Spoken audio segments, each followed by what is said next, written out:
Hello, I'm Charmaine Bryan, author of the book Stop Buying Clothes You Don't Wear, founder of Charmaine Bryan Image Consulting, and I help entrepreneurs and professionals who want to elevate their image by enhancing their appearance, behavior, and communication skills. So welcome to today's Facebook Live, and I want to ask you a question. How would you like to start your speeches or presentations strong? So that is what today's live topic will be about. And the reason why I decided to go with this topic today is because so many people nowadays have to give talks, speeches, presentations, even get on Facebook Lives on video, and are not too sure on how to start their speeches or their presentations strong. So it starts with giving an impact straight away.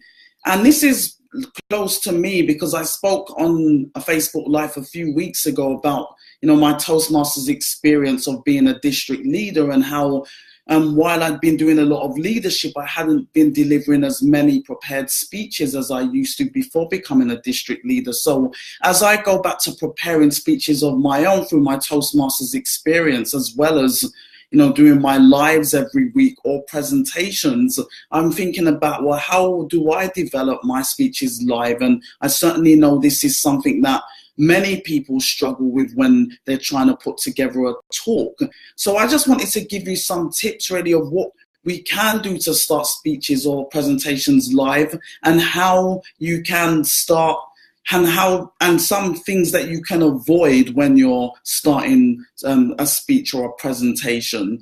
So let's jump right in. So what is some criteria in terms of having a successful opening? Well, firstly, it's getting the attention of the audience.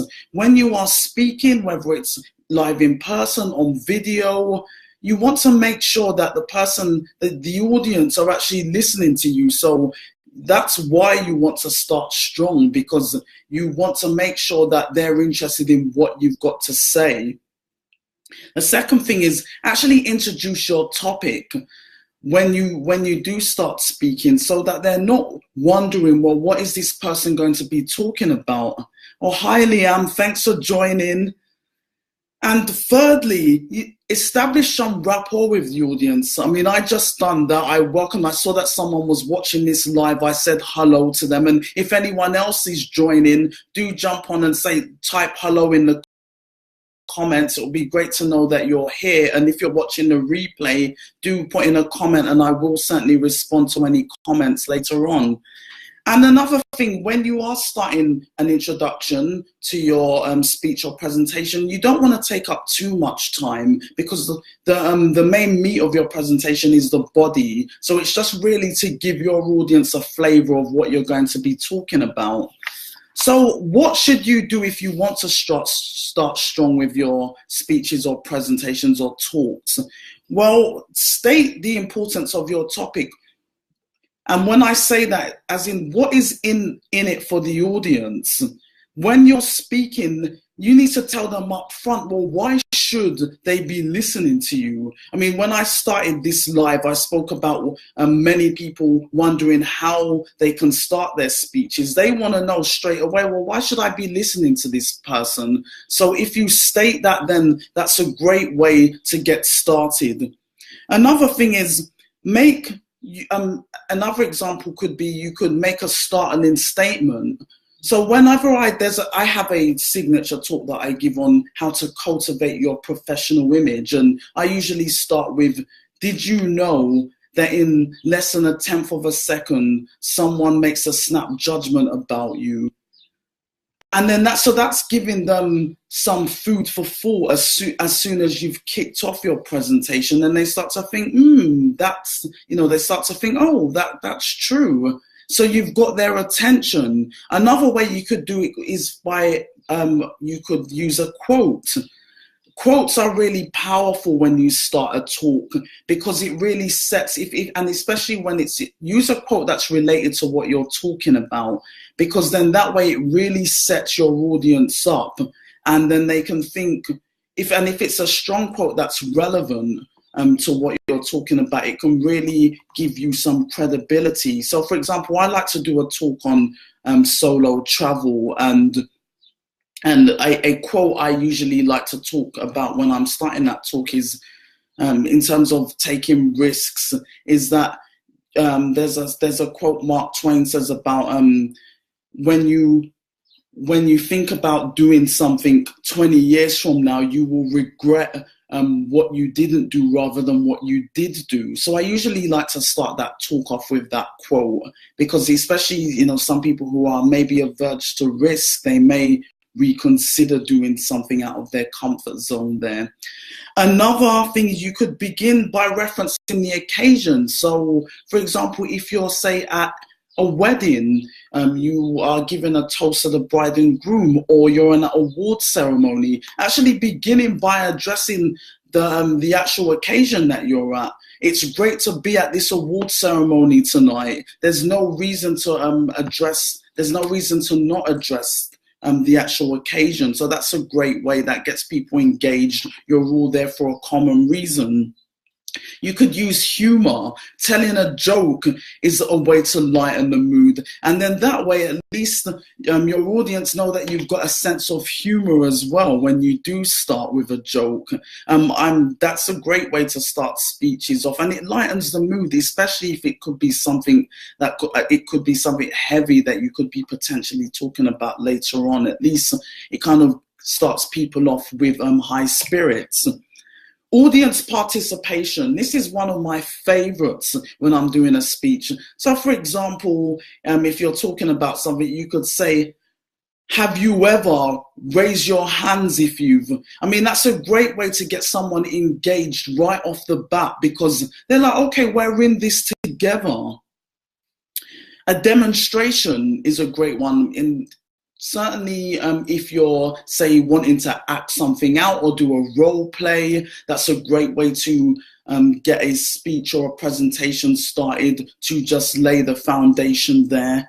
And another thing you could begin with, maybe you want to arouse their curiosity. So maybe start with a few statements that you, just to let their imagination roll, and then you could say, and this is my talk. So it gets them thinking. So there's just a few ideas there where you could really start your speeches strong. And I think I've gone through everything here on my list. Yes.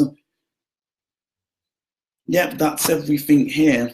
So, okay, so I've given you some ways to start strong. What about what should you avoid when you're delivering a talk, a speech, a presentation? I would say, do not start your presentation with, I've spent so much time preparing this presentation, or I haven't done very much prep.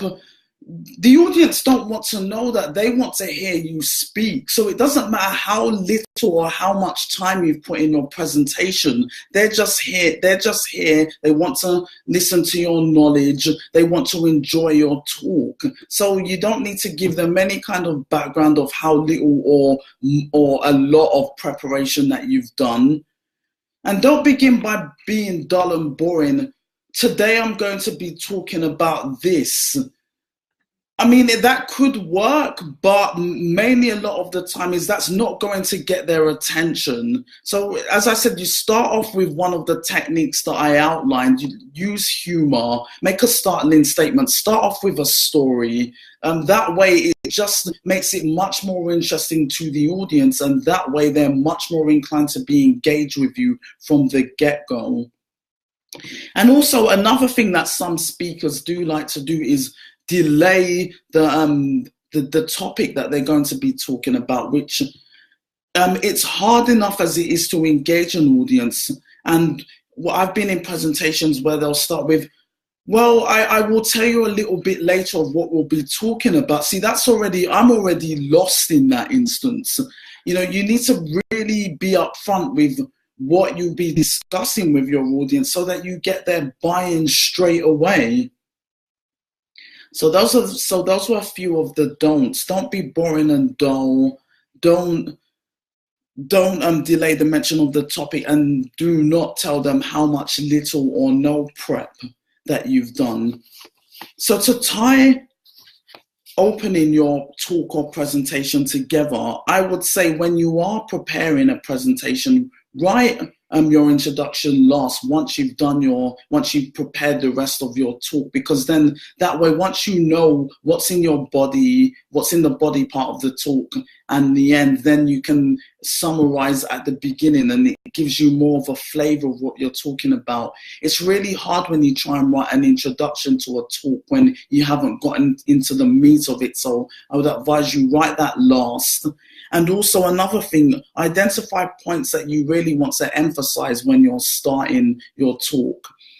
That way, at least then you've got an idea of how you want to kick it off when you've decided what your talk will be about. And at least then you can take some key things again from the main part of your presentation rather than trying to struggle to come up with something straight away.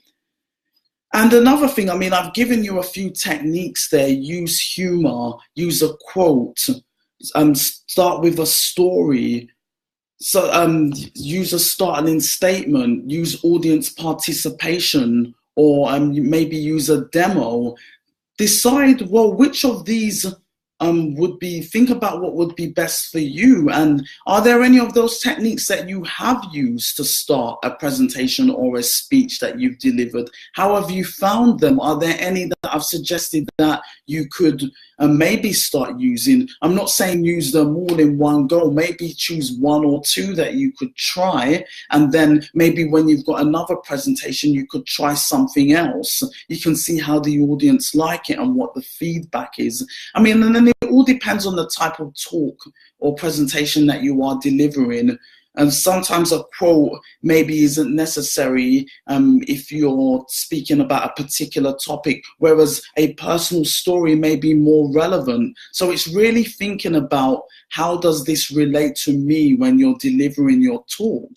But anyway, I would love to hear from you. I'd love to hear what techniques you have spoken about. Please write in the comments what you've used whenever you've decided that you've got a speech to deliver or a presentation. I would love to hear, or any techniques that you picked up from today that you would think about using going forward.